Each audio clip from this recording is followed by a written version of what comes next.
Happy New Year to all of you today. Welcome to our webinar today,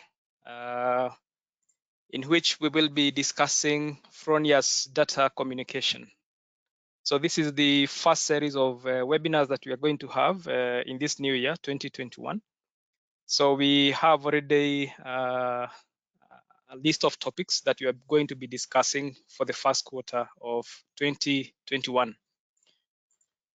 So joining me today are my colleagues, Mohamed Sidat, our technical sales advisor based in Southern Africa, Joburg. He's taking care of the Southern African partners. And also my colleague, Cyprian Okolo, our technical sales advisor in Western Africa based in Lagos, Nigeria. And myself, David Mwangi, the technical sales advisor for Eastern Africa based in Nairobi, Kenya. And today, together, we are going to be taking you through our content for today's webinar.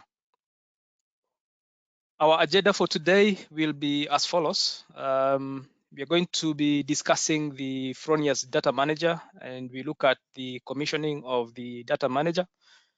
Then we go into the Fronius Solar.Net ring. After that, we are going to look at the pilot. We look at the Modbus interfaces and other interfaces, including the digital IOs that are provided in the pilot. And then after that, we go into the Fronius smart meters, look at the various smart meters available. And then proceed on to look at the Recerbo that is integrated in the Fronius inverters. After that, we go into the Fronius sensor card and look at the application and what is required for you to be able to set up a sensor card. And after the last topic on the sensor card, we are going to give you some further information on Fronius products. So today, in general, we are going to be looking at the components that are integrated or that can be attached to Fronius inverters for you to be able to achieve proper and efficient data commissioning, to be able to remotely monitor your systems. And also, this remote monitoring can also be locally done through the interfaces provided by the Fronius inverters. So let's now start with the Fronius Data Manager, and to go into details, we have to look at what this Data Manager is. And the Fronius Data Manager 2.0 comes in two versions, as we can see in these two photos provided. One is what we call a card version that is normally integrated into the Fronius SNAPINVERTER. And also we do have it available as a box or a boxed version that is shown on the photo below here. So the Fronius Data Manager is, of course, a data logger, is a web server, and of course also a Wi-Fi interface card. And this Data Manager card or box can be used to acquire data in a system that has a maximum of 100 inverters. Whether to use exactly the 100 inverters depends on the exact requirements of data flow and the kind of control mechanisms that are required for this particular installation that you have. So in some cases, the number of inverters can be slightly lower than 100. So 100 inverters can be looked at as a theoretical recommendation. So the Fronius Data Manager also 2.0 would allow for you to be able to monitor your systems in the Fronius SOLARWEB, the monitoring platform. Also the apps available for your phones and other smart devices, as well as the Solar TV that you can mount maybe in your office or workshop to be able to have an overview of your various systems in different locations. In terms of interfaces, the Data Manager card or box have quite a number of interfaces available. And we have, first of all, most important for data communication to the internet, we have Ethernet or what we call Modbus TCP SAN-spec, and also Fronius Solar API and JSON protocol that can also be used for connecting the Data Manager and the inverters as well to third-party monitoring platforms. In terms of digital IOs that can be used for different kinds of things, and also the linkage of the smart meter to the Fronius inverters. We have this orange plug that is provided, but you're going to look at the difference of the interfaces that are provided for you to be able to configure proper data communication within your system. So before we get there, let's look at the general data of the two versions of the data manager. So as I said before, we have the data manager card version and also the boxed version of the data manager. So what are the key differences between the two? Because overall, as we can see, the main aspects of the two are the same. In terms of the storage capacity, you can store data in the data manager for a maximum of just about 4,096 days. The power supply is the same. The only major difference would be that when you have a card version, then the power supply is supplied internally by the inverter. When you have the data manager box version, then you need an external power supply that should be able to give the data manager box, or the data manager in this case, a 12 volt DC power supply. And this is not included in the scope of supply of Fronius products. So this is something that you should procure separately. The other major difference would be that when you have the card version, because it's housed within the inverter, then the IP protection is up to IP65 and 66, depending on the inverter version that you're going to use. But the boxed version is only rated for indoor application, and therefore this needs to be installed in a protected enclosure. This is only IP20. The other parameters are basically the same, with a slight variation in terms of the dimensions, but the operating temperature range for the two versions of the data manager are the same at -20 to +65 degrees Celsius. Let's now look at the interfaces that are available for the Data Manager 2.0, regardless whether you are talking about the card version or the boxed version of the Data Manager. So number one, the communication can be achieved using a Wi-Fi connection, and therefore we have a Wi-Fi antenna integrated or connected to the Data Manager. And we also have the Modbus termination switch. So when you're talking about our smart meters much later, we are going to see which role or what role the Modbus termination switch is doing or achieving in the communication of data within the setup. Then you have the digital IOs. As I mentioned, this can be used for regulating or controlling different kinds of loads depending on available energy. But the full details of the configurations that you need to be able to control the different kinds of scenarios can be shared in a different detailed webinar. Then you have the Modbus RTU connection, and this is the one that is connecting to the Fronius smart meters, or what we call RS48 terminal. And these are all within the orange terminal block within the data manager. Then you have the LAN connection that can be used for connecting keyboard internet to the data manager through this Modbus TCP SunSpec connection. Also, the data manager has an IP switch, and this can be used to vary whether you are connecting your inverter or the data manager to the internet through a Wi-Fi connection or a LAN connection. So the default position when it comes to you is in the Wi-Fi connection, but if you didn't need to use a LAN connection, then the position of the IP switch needs to change. In addition, for the data manager to be able to show you the working status, it has 4 LEDs that are able to show you the different working conditions. And these are for LAN power supply whether your inverter is connected to SolarWeb and if an internet connection is also working properly. So if you look at the backside of the inverter .com area, if you take out the cover and you're using the card version of the data manager, you're going to see where the data manager is sitting in the inverter.com area. So let's move forward. As I mentioned, the inverter through the data manager is able to connect or work together with the Fronius smart meter. And the smart meter, therefore, is connected to the data manager through the D- D+ connection terminals. So this allows for faster and more accurate feed-in control than the normal service operator meters.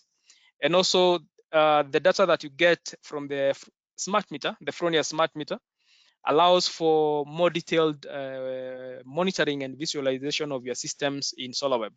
So this can be both production and consumption data, and also a differentiation between what you are consuming as solar power and what you are consuming as supplied by your grid. Let's look at now the initial commissioning of the Fronius Snap inverters. What I should highlight here is the fact that the Datamanager is only designed for use with the Fronius Snap inverter series. And this is both the single phase and the three-phase variations of the Snap inverters. The only exception here would be the SIMO hybrid that is using a similar card, but the data card for the SIMO hybrid is what we call the hybrid manager.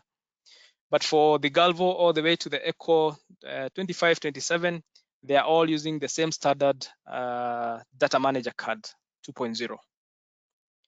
In terms of the initial commissioning of the inverter, this is required now for the inverter to be able to communicate its data to the Datamanager. And this is achieved using the display on the inverter. And this is done through navigation of the different menus. And to do that, you basically go through the different selections as provided by the buttons on the display. And these buttons are actually quite special because they are capacitive buttons, and therefore means that they are insensitive to precipitation because they are housed underneath actually the enclosure of the inverter. So if you were to take out the display section cover, you would see on the back of the display that you have these springs attached to the buttons.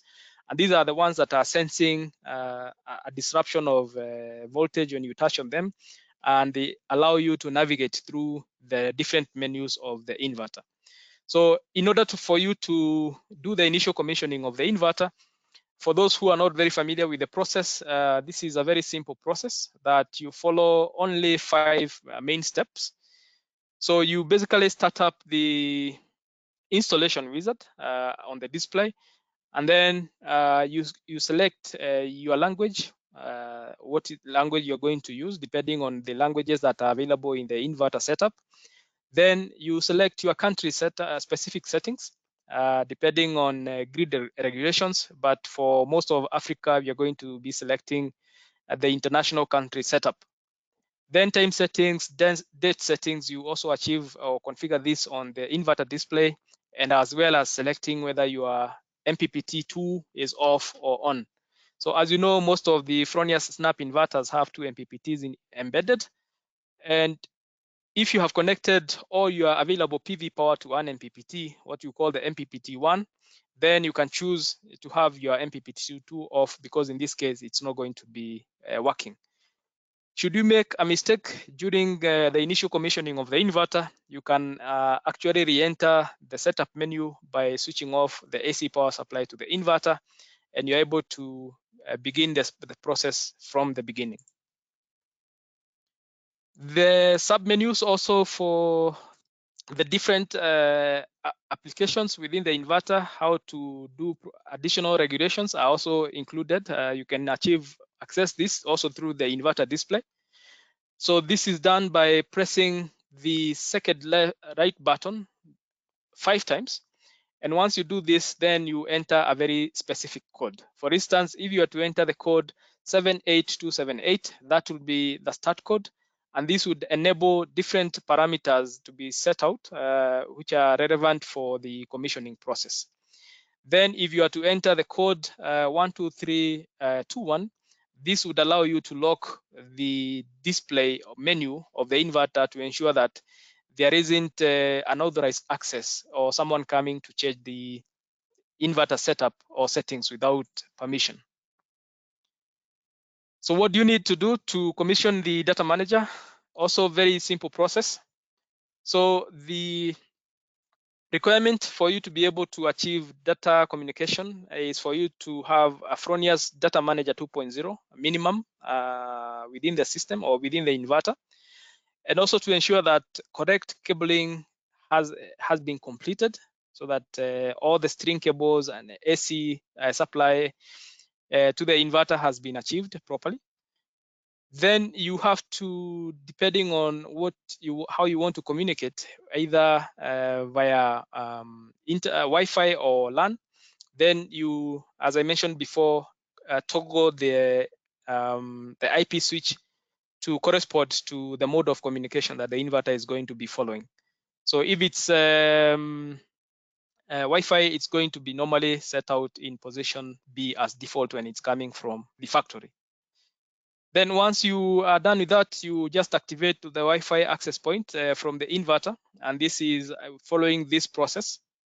So you're going to go to the setup menu within the display of the inverter, and then you are going to scroll to the Wi-Fi access point using the buttons on the display. And then once the Wi-Fi access point, which is available or activated for up to 1 hour, is available, you're going to connect your laptop or other smart devices to the Fronius SSID that is given. And this is Fronius 240-, and this would basically correspond to the data manager ID of that particular inverter you are connecting to. So you establish the connection by putting in the password for this SSID 1, 2, 3, 4, 5 up to 8 following each other. And then you basically open your web browser, and by going to the web browser, your preferred web browser, maybe Google Chrome or some other one, you enter the provided IP address, which is 192.168 up to 181, or you can simply type the website that is http://Datamanager, and this allows you to access the inverter web interface, whereby now you are able to configure quite a number of things depending on how you want your system to operate. Just a point of interest here is that if there's more than one inverter within the system or within the setup with a data manager, or what we call a full version inverter, then the data manager for that particular inverter needs to be put off. And this is done using a switch, so that only one data manager within the setup is acting as master communicator. So in the configuration or commissioning of the data manager, there are two processes that can be followed. One wizard is what we call the SolarWeb wizard, and the next wizard is a technician wizard. So the technician wizard can be used by those who are very familiar with the setups or the settings that they want to do.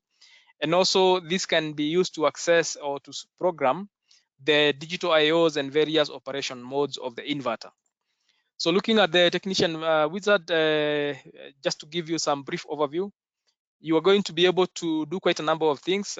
IO mapping, as I said before, emergency power, load management, and so many other things. And also dynamic power regulation. So after commissioning through the technician wizard, then the startup page of the Fronius setup wizard will appear again. This is in slight contrast to the SolarWeb wizard, and this SolarWeb wizard can actually be used to monitor your system locally, even before you connect to SolarWeb.com.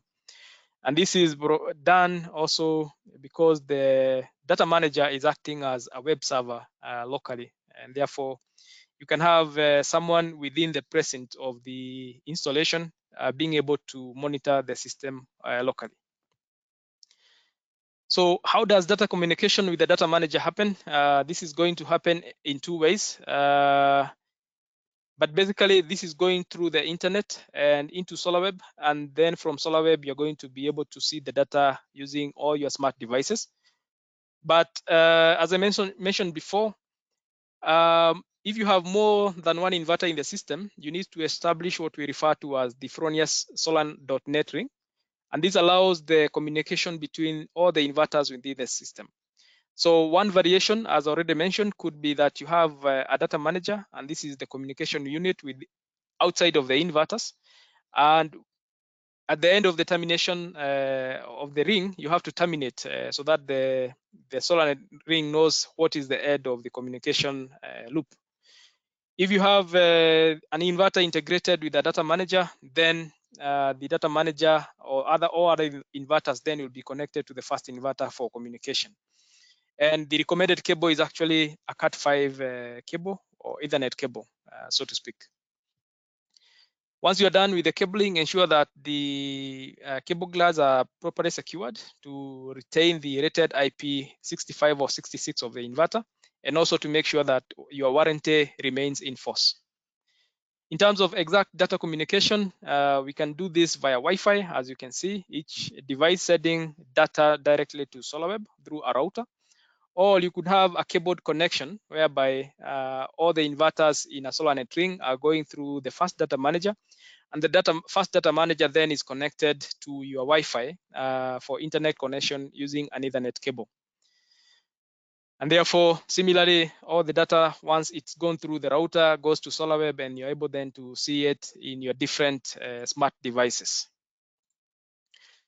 Good, so that brings us to the end of our discussion today on the data manager. So what I would like to do now is to launch a poll just to be able to get your views on your preferred method of sending data from your inverters. So if you could give us your feedback on this, we would greatly appreciate. So what is your preferred method of sending your inverter data to the internet? So the options are LAN, Wi-Fi, or manually uploading a file. So sometimes you don't have an internet connection, and therefore the only way to monitor is through a local download of the stored up files or the data logged file within the data manager. So I'll leave the poll on for the next 30 seconds or so, and then I'll close and share the results with you.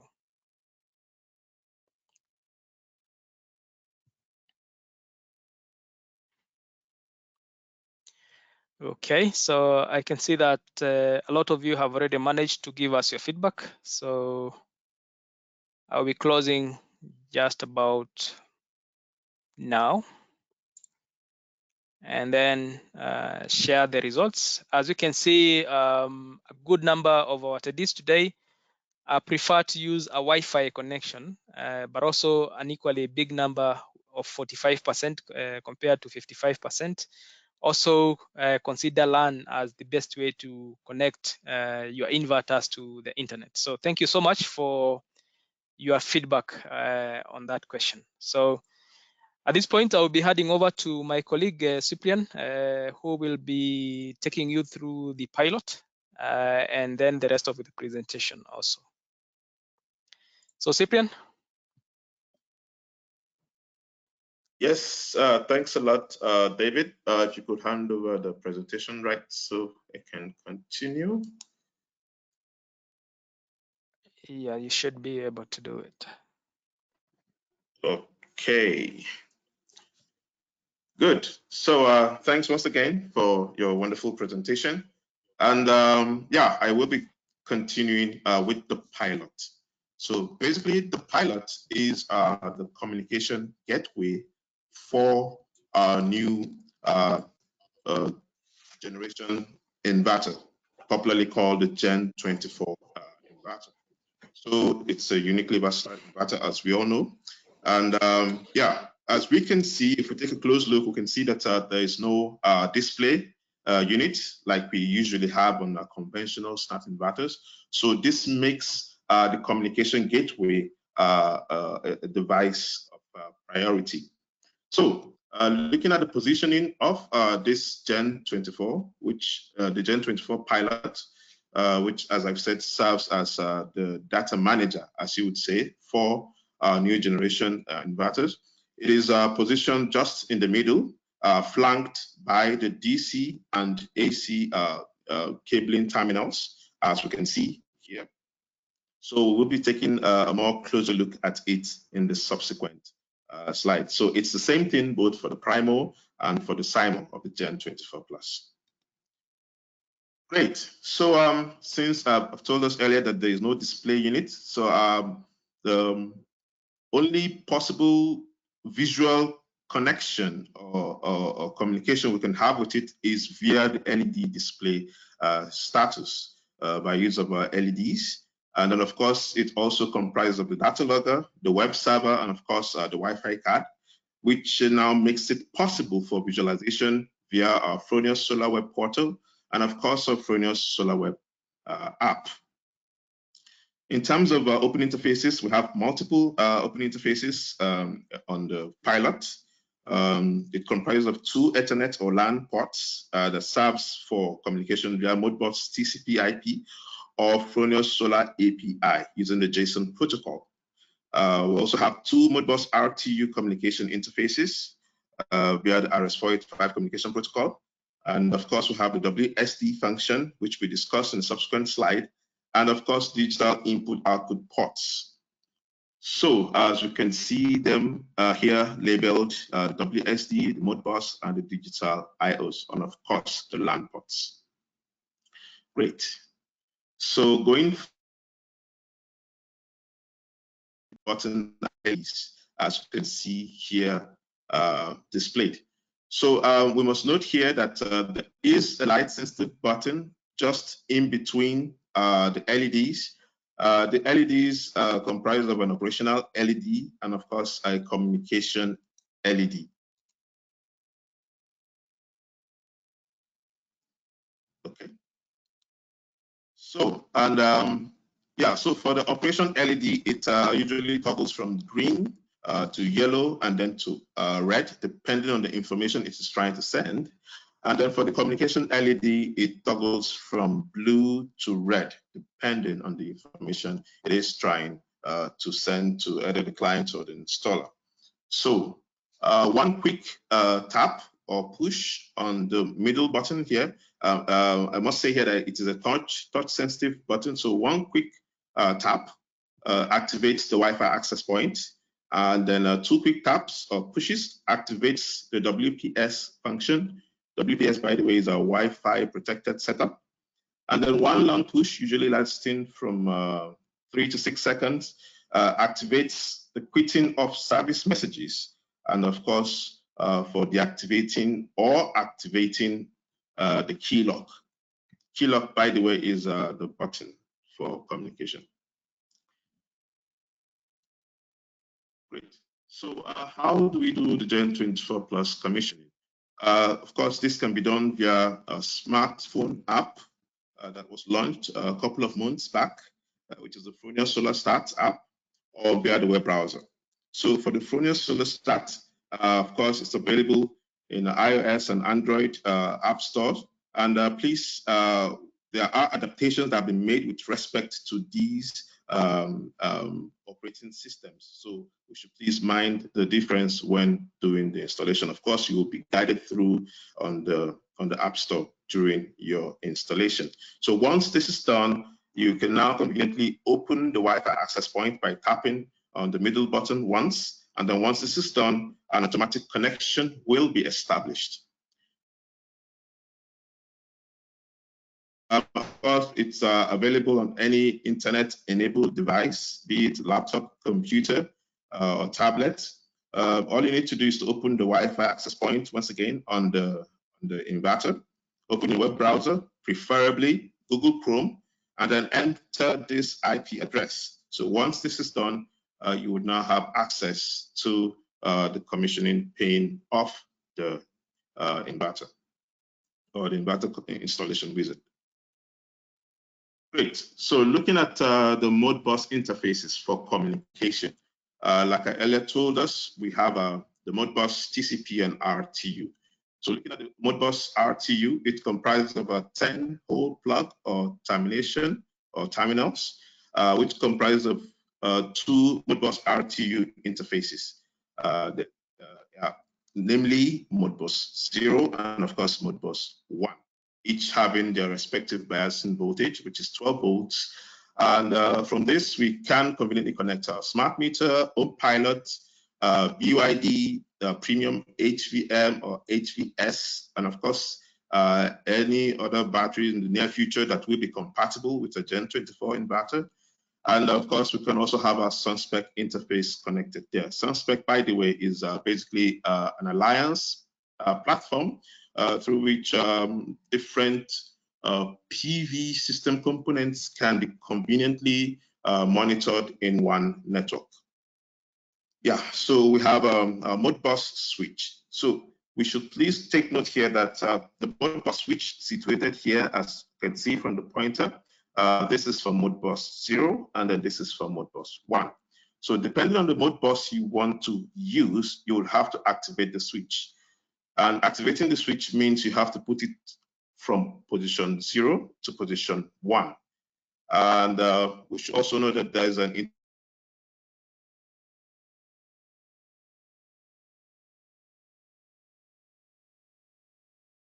information depending on the Modbus you want to use, either Modbus 0 or Modbus 1. So this is a more clearer view of how the Modbus is oriented. We have Modbus 0 on the left-hand side, and then Modbus 1 on the right-hand side. And then, of course, each having their respective shield. And then we have the MO plus, MO minus signifying the D plus and D minus for communication. So now let's take a look at digital inputs, outputs.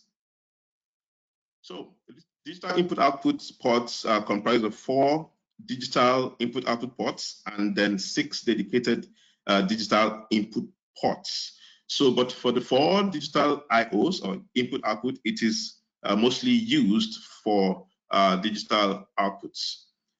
It is a 12 volts DC 6 watts capacity signal terminal, and which can conveniently be used for intelligent load management. So with this, you can conveniently and intelligently monitor your pool pump, air conditioner, charge stations for electric vehicles, heat pumps, and the likes. So meaning that you can intelligently monitor your consumption or production, and then use the available information or programming done to activate these various loads as indicated here. So here you have an exploded view of how the input-output ports are oriented. Good. So just a brief look at how these digital input-outputs are configured. They're basically used for load management, as earlier stated. The inverter does this by controlling by control via the power production or power surplus. So these are the conditions the inverter uses to trigger or activate or deactivate these terminals, these digital input-output terminals. And this, of course, is actuated via external relays, as you can see from the diagram on the left, as indicated by my pointer. This is also made possible by definition of thresholds, be it feeding conditions or consumption points. And of course, also added to these conditions are individual durations. So you can have minimum duration that you would have the signals to be on, and of course, maximum duration that you can have the signals to be on per day. And of course, you can set it to a particular desired duration. I would like to tell us at this point that this will be treated as a topic of a webinar on its own. So please stay tuned, and we shall present this in a more elaborate webinar.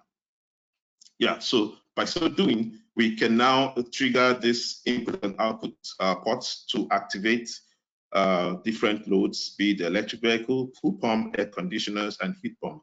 And I must also state here that these triggerings or these activations are done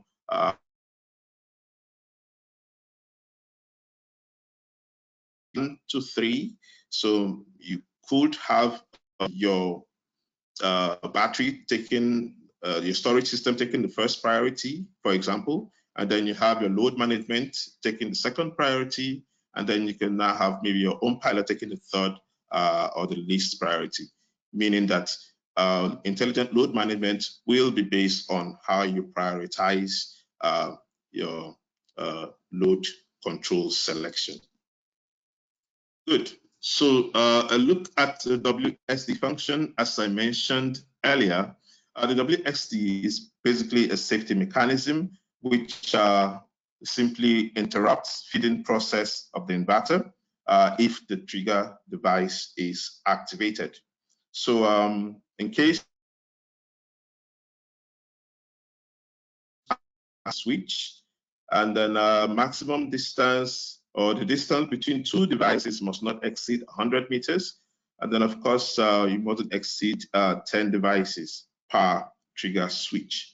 We must also note here that the WSD function is delivered bridged ex factory, as we can see, and also indicated on this picture here. Also mind that it has a trigger switch or activation switch that would have to be set from position 0 to position 1. And if you're using multiple, then the slave must all be on position 0, while the master has to be on position 1.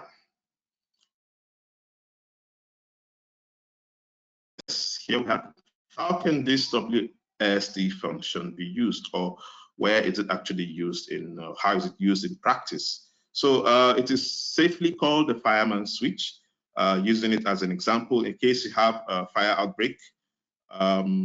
What simply needs to be done is to trigger the switch, and then the whole feeding process is deactivated or switched off, so that you wouldn't have any electrical, more electrical faults, maybe short circuits emanating from the feeding process. So this is actually a normative order in the USA. There are quite a few countries that usually demand this as a normative order, depending, of course, on the country or region-specific legislations. So, after that being said and done, of course, we now have to look at visualization on the SolarWeb. So, how do we bring the system onto the SolarWeb? First of all, we'll have to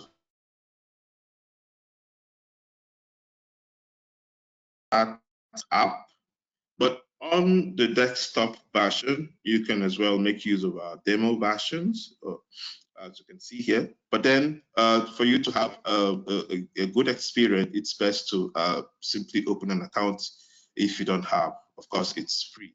So once you have an app downloaded, the Solar.Start app, you now have to log in. That is, if you already have your login details. If not, you can now create an account and then log in. Same applies to the SolarWeb desktop version. In this case, you have to get started now. Click on this button, and then you would now be taken to a pane, registration pane, where you'd have to open your or create an account. Once this is done, all you need to do is to add a PV name, the data logger ID, that is for a SnapInverter, or the serial number or V code in the case of a GEN24 Plus. Of course, as you can see here from this excerpt, you'll fill in all the necessary information for the Solar.Start app or for the SolarWeb desktop version, respectively. And then after that, you would now receive a notification that the system has been successfully added to SolarWeb. So once this is done, you can now conveniently view your system data on SolarWeb. As you can see here, we have a very, very explicit view of what the system is producing or consuming, or whatever information you need to get from it. So information you can get from it spans from power being fed into the grid, power fed into the battery, the home pilot, power consumed directly, the temperature of the home pilot, and of course the state of charge of the battery. So at this point, I must say that for new upload, that is, if you're uploading your data to SolarWeb for the first time, you would have to give it some time, maybe about 5 minutes or so, to conveniently upload the data to SolarWeb so that you can now monitor and view it on your monitoring device. Good. Let's now have a brief look at this, the Fronius smart meter, which serves as the heart of any intelligent load management system. The Fronius smart meter is basically a bidirectional device that measures both consumption and production data. So the Fronius smart meter actually has the capability to differentiate from feeding and of course grid consumption.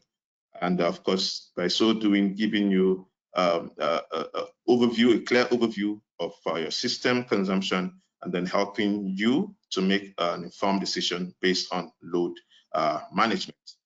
So as we can see here, we have 3 ranges of our smart meter. We have the 63 amp single phase, the 63 amp 3-phase, and of course the 50 kilo amp 3-phase. 50 kilograms 3-phase are basically meant for commercial use, and of course would require the use of external current transformers or transducers to bring down the voltage to usable capacity. Yeah, so if we saw in the previous slide, it was titled the Fronius Smart Meter Old, which means that there is a Fronius Smart Meter New. So, but to talk more on this, I will now be handing over to my colleague, Mohammed Sidat, who will continue from this point to give us the rest of the presentation. So, Mohammed Sidat, if you're on, please, you can now continue from this point.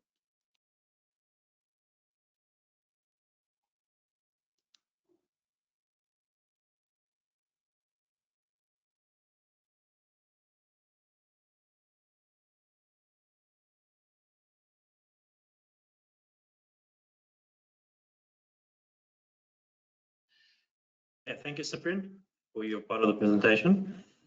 Before I begin with my section, I'm just going to launch a quick poll. I'll just appreciate if everyone could share their inputs.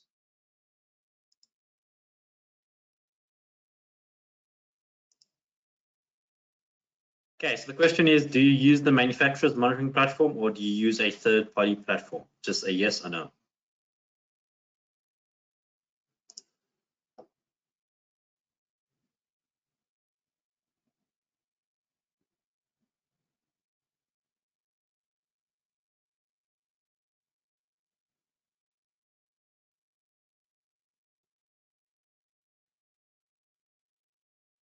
Okay, I'm going to be closing the poll in the next 5 seconds.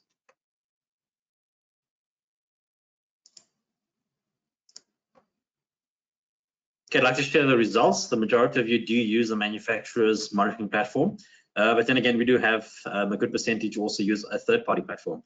Remember, this third-party platform will be more applicable for EPC companies who maybe have a few hundred installations on the field from all different manufacturers, and in that sense, it makes sense to use their own software in order to combine different manufacturers' data together for monitoring.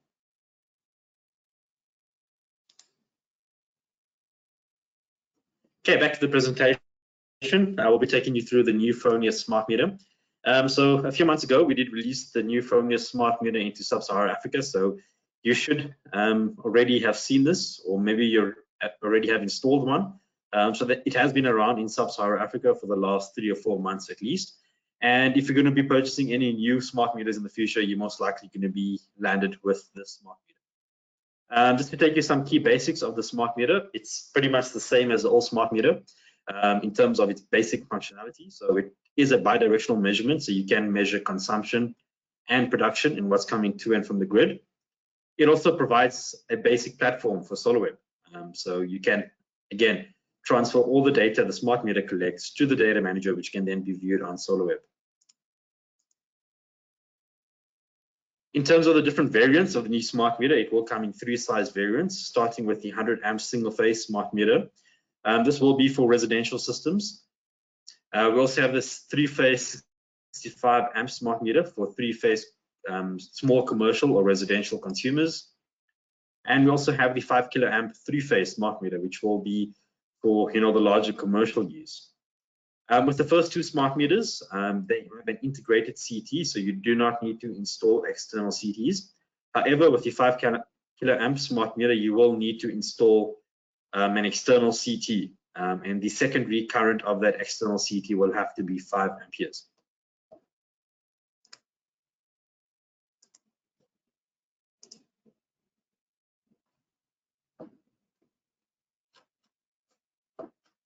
Okay, so now just comparing the 2 smart meters. If you're looking at the old smart meter, you did require a termination resistor, which was 120 ohm. It usually comes with the smart meter, but for some reason you could always, lose that 120 ohm resistor because it's so small. However, with the new smart meter, we've now gone away with that termination resistor, and now the termination will be done via a cable. Okay, this can be any cable. We're not fussy on the type of cable or the diameter of the cable that you do use. Okay, again, you still have your connections, but just remember for your L1 to L3, please note the differences between the two. Also for the old smart meter, all settings had to be done via the 2 buttons, whereas with the new smart meter, it's a complete touchscreen approach. So again, the new smart meter is much more user-friendly than the previous smart meter. Okay, having a look at some simple schematics. So again, with the new smart meter, it can be placed at the feeding point, and this will be considered as a primary smart meter. This will monitor what's going to and from the grid. It can also be used for setting net zero feed into the grid. And in the case that you are going to use the Fronius GEN24 Plus inverter, you will need to install this inverter with the Fronius smart meter. That will be compulsory. Remember, with the SnapInverter, you do not need to install the Fronius smart meter. It is an option, and it does allow for much better analysis on SolarWeb.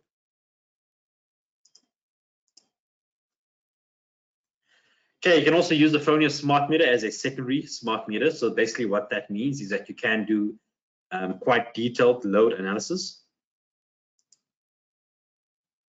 You can also use a primary and secondary smart meter in a system. And this is really cool because your primary smart meter will take care of what's going to and from the grid. Your secondary smart meter, on the other hand, will basically do analysis of specific loads. For example, this could be connected to a wall box, which maybe could be an EV charging station, as an example. So in one system, you can have a maximum of 4 Fronius smart meters. You can have 1 primary and 3 secondary smart meters. In terms of the connections between the smart meters, you will connect them point to point. Okay, so you will daisy chain them, and the final connection will then go from the primary smart meter to your pilot or to your Datamanager card.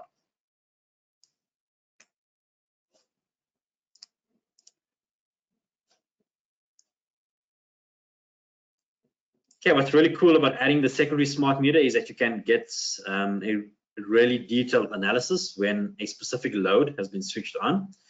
So maybe in this application, it could indicate to us when an electric vehicle has, been charged.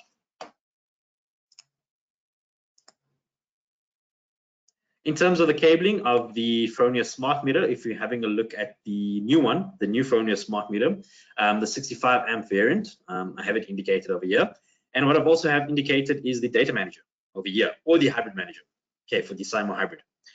Okay, in terms of the connections, if you look at the Fronius smart meter, your Modbus connections will happen over port 8, 9, and 10. Okay, and if you look at our Fronius Datamanager, here at the bottom, we can see the yellow represents your D+, okay, and that goes to port 8. The green represents the D-, and that goes to port 9. And I think that's a purple color that comes from port 10 on the smart meter, and that then goes to the ground on the Datamanager. Okay, I told you earlier on about the bridging cable, and this is it indicated over here. So you bridge it between port 7 and port 9, and that will basically connect the internal resistor in the smart meter.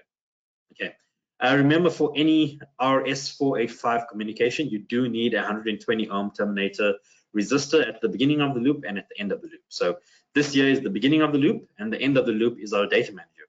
The nice thing about the Datamanager, it has an internal 120 ohm resistor which can be activated or deactivated using this little switch, which is right above the antenna.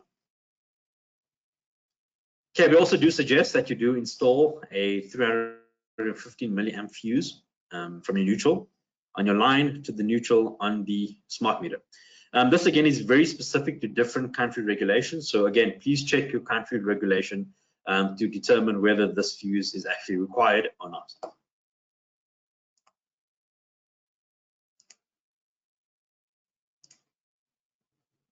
Now, having a look at the 5 kiloamp 3-phase smart meter, the new one.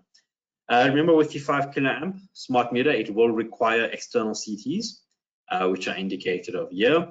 And you can actually see how these CTs are now connected to this new smart meter. In terms of the Modbus connection, with the 5 kA smart meter, it will again occur across the same ports.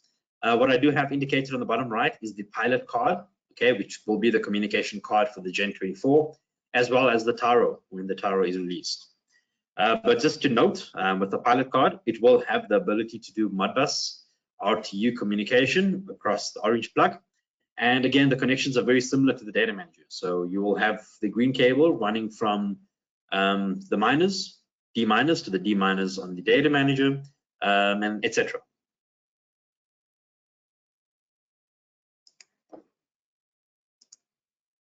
Okay, it's very important to install the correct cable between the Fronius smart meter and between the Datamanager or pilot card. This is very important and it determines the success of communication. From what Fronius's recommendation is, we recommend that you do use a Cat5 or Cat6 cable, okay, to connect the Datamanager or pilot card to the Fronius smart meter. It has to be compliant with AS3000 standards.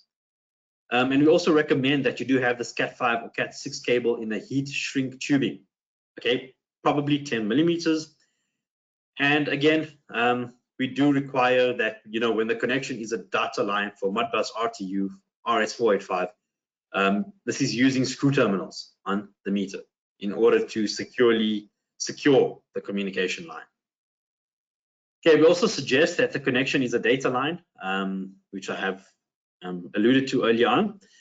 We also recommend that your D plus and D minus are a twisted pair. That's very important. The maximum distance of the cable, we recommend to stick to a maximum of 300 meters. Okay, please do not exceed that value. Please also terminate the bus line with 120 ohm resistors at the beginning of the communication loop and at the end of the communication loop. And again, we always suggest that you do use shielded cables, especially when you are installing this cable outdoors. Okay. What I have indicated on the bottom right is a classic example of a good RS485 communication cable that you can establish. What you can see on this cable is we've got the shielding over here.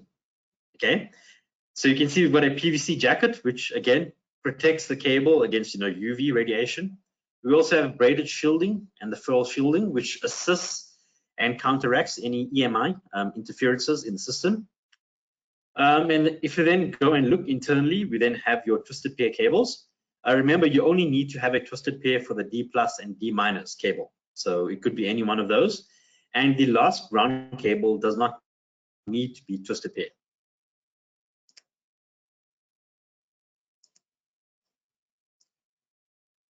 Now moving on to the Fronius Recerbo card. Okay, so the Fronius Recerbo card is found inside any snap inverter. Okay, so the Gen24 will not have a Recerbo card. Only the snap inverters have the Recerbo card. Okay, so the Recerbo card, if you take out the DATCOM cover on the snap inverter, it will be exposed and will be viewed, and it will be positioned right next to the Datamanager. So that's your Datamanager, and that's your Recerbo card. Okay, the Recerbo card has certain features. So one of the features is port 1, which is a configurable current sensitive input. And this could be used to set up an energy meter or a surge arrestor. And this, for example, will be connected to the SPD in a Fronius inverter. And the SPD will send any signal to this port whenever the SPD has to blow. Maybe there's lightning, as an example. Okay, we then have port 2, which is your SolarNet connections, and this is for your SolarNet communication. Okay, and this is for inverter to inverter communication. Okay, so between Fronius inverters. We also have the USB interface, which is port 3, and this does USB logging, and you can also do USB updates. Port 4 is your configurable potential free contact, and this is for energy management or for signal relays. I just want to stress on a certain factor, and this is on port 3.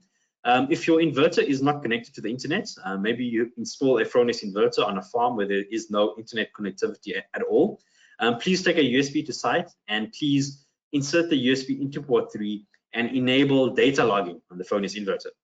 In that way, you can basically get some log data, and whenever you need to go back to site in order to draw up reports for your client, you can always go back, get the USB, upload the Excel file to your PC, and you can then be able to draft reports for your clients.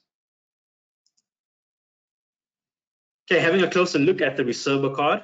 So this is actually how the Recerbo card looks when you pull it out from the Fronius inverter. You can see we have item number 1, which is the holding brackets. We then have item number 2, which is the memory prints. So this is very similar to the odometer on a car. Basically what it does, it stores all the kilowatt hours that the inverter has produced.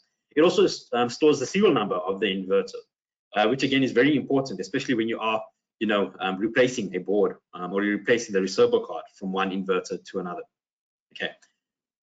Okay, we also have the LCD screen, and that's indicated by item 3.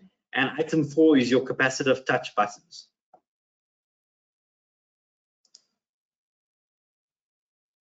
As I alluded to earlier on, the Recerbo card is responsible for inverter-to-inverter communication in a Fronius data communication loop.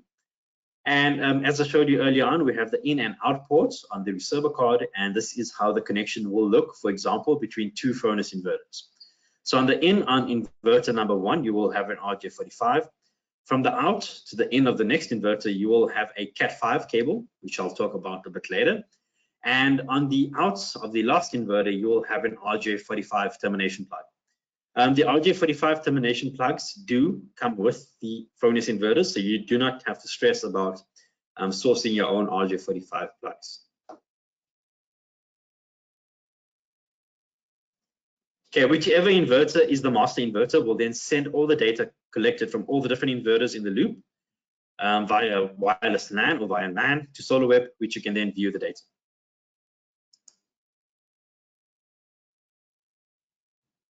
Okay, so for inverter-to-inverter communication, you only need to install one Datamanager, okay? And between each inverter, you will connect a Cat5 cable, okay? And this will be a Fronius SolarNet protocol between the inverters. Only the master inverter, which will be the inverter with the Datamanager, will then send the information to SolarWeb. Okay, remember this Fronius SolarNet communication is only applicable to the Snap inverters, and it is not applicable to the GEN24 Plus inverter range.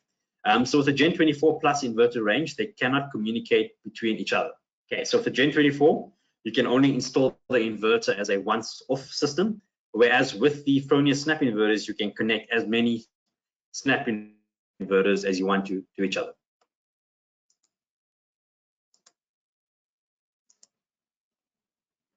Okay, in terms of the cable requirements for the SolarNet communication, it's very important that you use the correct cable. Fronius suggests that you do use a shielded Cat5, the new variant, or the Cat5e, which is the old variant. Okay, compatible with those standards. And again, this must be used for the Fronius SolarNet client cabling. Okay, you might ask, what is a Cat5 cable? A Cat5 cable is a category 5 cable. Okay, this is an Ethernet cable that consists of 4 twisted pairs of copper wire, with conductors usually measuring 24 AWG to 26 AWG. Category 5 cables have a maximum run length of 100 meters, which is very important, and provides up to 100 Mbps in performance. Okay, so what's very important to note here is that the distance between each Fronius inverter has to be a maximum of 100 meters. Okay, and the entire loop has to be a maximum of 1 kilometer. Okay, please take note that the shielding must be crimped into a Cat5 compatible shielded plug, and make sure that the shield is only grounded on one side of the cable. Okay, when you are looking at Cat5 cables, you do get various different type of Cat5 cables, but it's very important that you only use these specific type of Cat5 cables. Okay, so you can't just go and use any Cat5 cable. Make sure that it's one of these specific variants. Okay, as you can see, for example, you can use the S-STP. Okay, you might ask, what do these wordings and mean exactly? And we can refer to this legend over here. So if you are looking at, for example, the F/UTP, the F will stand for foil shielded cable. Hash, the U will stand for unshielded. Okay, this is the interior of the cable will be unshielded. The exterior will be shielded. T stands for twisted, and P stands for pairs. Okay, so it's very easy to follow this wording. So if you're looking at the last one, the S-FTP, okay, the first part stands for braided shielded cable. Okay, so if you look at this image over here, you can see that we have some braiding, which is this part over here. Okay, the shielding is your PVC shielding on the outside. If we then have the dash FTP, F stands for foil, so we've got your foil over there. Shielded twisted pair, okay, and those cables are basically twisted, and that's your legend over there. Okay, so this is a classic example of what is allowed. Okay, remember, if you do not use one of these cables, you will have inverter to inverter communication failures.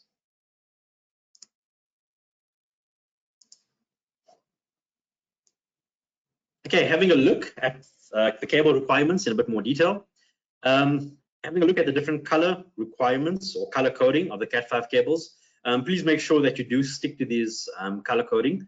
The reason for this is, if another installer had to come to site, it will just make his job much more easier to see exactly which communication cable is which. And it also prevents any errors from your side as well.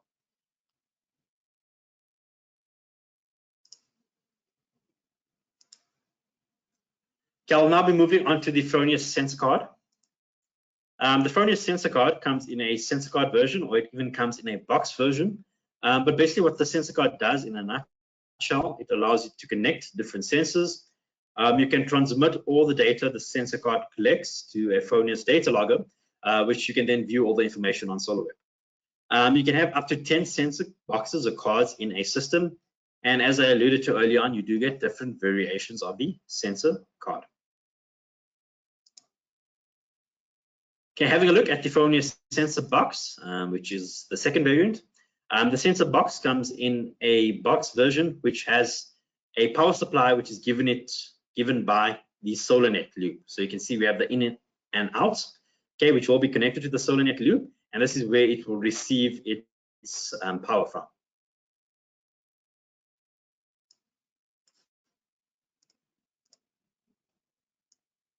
Okay, in terms of the communication with the Fronius sensor box, the sensor box will be included in the Fronius SolarNet communication link. So for example, I've got 3 inverters in this example, and I've got the sensor box, which is sitting in between in the loop. Okay, so as you can see, we have the in, the out from one inverter to the other, and somewhere in between, you've got the Fronius sensor box installed. And as you can see, it also has an in and out port for your Cat5 cables. All the information that is collected by the sensor box will then be sent to the master inverter, which will be the inverter with the data manager, which will then transmit all this information to SolarWeb, which you can then view at a later stage. Okay, what sensors can you use in the system? You can use a voltage sensitive input.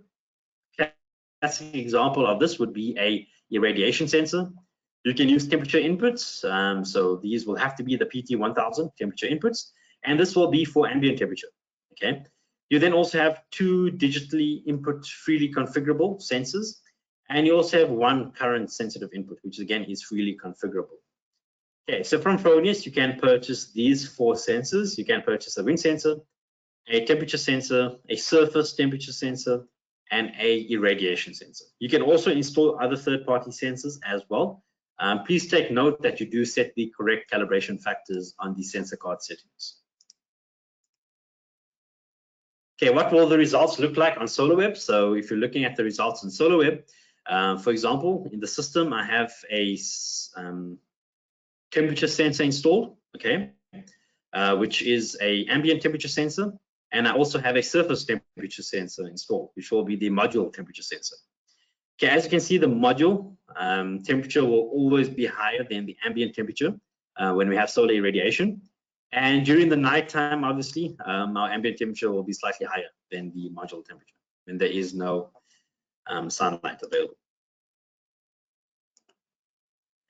Okay, that will be the content for today's presentation. Again, if you have any questions, please contact these respectable numbers or email addresses on your screen. And yeah, from my side, I'd like to thank you for joining today's webinar. We will keep the Q&A session open for the next 5 to 10 minutes.